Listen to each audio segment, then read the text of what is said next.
ஏ sofa, என்ன யோசிக்கிற? பாத்தீங்களா, சில வருஷங்களா தங்கத்தோட விலை ஏறிக்கிட்டே இருக்கு. அது நல்ல விஷயம் தானே. நம்ம எல்லாரோட வீட்லயும் கொஞ்சம் தங்கம் இருக்கும்ல. அதுவும் சரிதான். ஆனா உனக்கே தெரியும்ல, இப்ப பொண்ணு கல்யாண வயசுக்கு வந்துட்டா. இப்படி தங்கம் மேல ஏறிக்கிட்டே இருந்தா அவளுக்கு நிறைய கொடுக்க முடியாது. ஆமா, நம்ம பொண்ணுங்களும் கல்யாணத்துக்கு ரெடி ஆயிட்டாங்க. நீ ஏதாச்சும் யோசிச்சு வச்சிருக்கியா? பக்கத்திலே நகை கடை இருக்கு. அவர் ஏதோ ஆஃபர் கொடுக்கறாரு. அப்படியா? என்ன ஆஃபர்?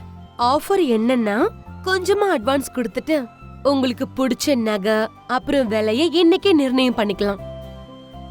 ஒருவேளை அப்புறம் தங்கத்தோட விலை அதிகமாகிட்டா நீங்க எந்த விலைய நிர்ணயிச்சீங்களோ அந்த விலையிலேயே தங்கம் கிடைக்கும். ஒருவேளை தங்கம் விலை குறைஞ்சிட்டா குறைஞ்ச விலையிலேயே கிடைக்கும்.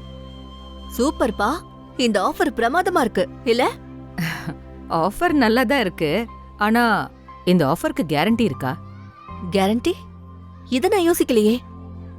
கேரண்டி வேணும்னா இந்த வியாபாரத்தை ரெகுலேட்டட் கமோடிட்டி எக்ஸ்சேஞ்ச்ல கமோடிட்டி ஆப்ஷன்ஸ் கான்ட்ராக்ட் மூலமா செஞ்சுக்க முடியும்.